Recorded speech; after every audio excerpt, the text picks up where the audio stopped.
Hello, I'm Julia Barnacle, the quiet entrepreneur. I help introverts in business with mindset and marketing challenges. And recently I was asked for some tips on how to run a successful webinar. Now, I've run several webinars myself, but by far the most successful one was how to overcome the top 5 challenges faced by introverts in business, which I now use a recording of for my newsletter sign-up. And the reason why it was so successful is this. I asked people what their challenges were. Now, that might seem very obvious, but when you're an expert in your topic, it's very easy to make assumptions about the challenges that people face, because they're probably the same challenges that you've faced. But things change, and it's not a good idea to make assumptions. And besides which, people like to be asked about themselves, and it creates some sort of interaction and engagement with your audience even before you start the webinar. So how do you go about finding out what people's challenges are? Well, the first thing, if you have a newsletter subscriber list, you can ask your newsletter subscribers. You might want to create a short survey. I use SurveyMonkey when I do surveys, so that it's anonymous, because people might not want to admit to the challenges they're facing. If you have a social media account or several social media accounts, and I hope you do if you're running a business or starting a business, then you could post a question on your social media accounts.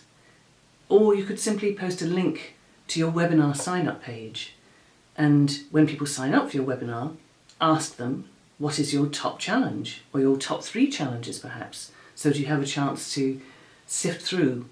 That's what I did. I asked people for their top 3 challenges, and then I analysed the results. I worked out what the top 5 challenges were for everybody.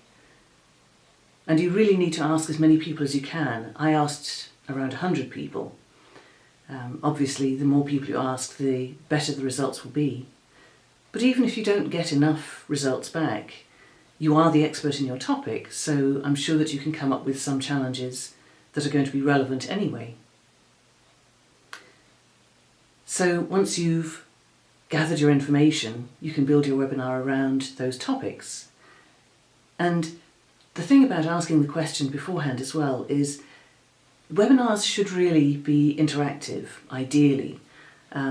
But it's an introvert's nightmare, really, the idea of people being able to ask questions ad hoc. I know I have to put my hand up. I get very freaked out by that. But also it tends to freak out your audience if they're introverts. I've done teleseminars in the past before I started doing webinars, and I would ask if there were any questions, and suddenly it would all just go very quiet, and nobody would breathe even. They were so afraid to ask questions. So by asking the questions up front, you're kind of making it interactive because you're already answering the questions that people have. So it takes away that need perhaps to have ad hoc questions. So there you go, that's my top tip for a successful webinar. Ask questions beforehand. I've written 9 other tips in this article. And by the way, if you're watching this video on YouTube rather than on my website, then you can click on a link in the description box below the video. So that's all from me for now, Julia Barnacle, the quiet entrepreneur, and I look forward to talking to you again very soon. Take care. Bye for now.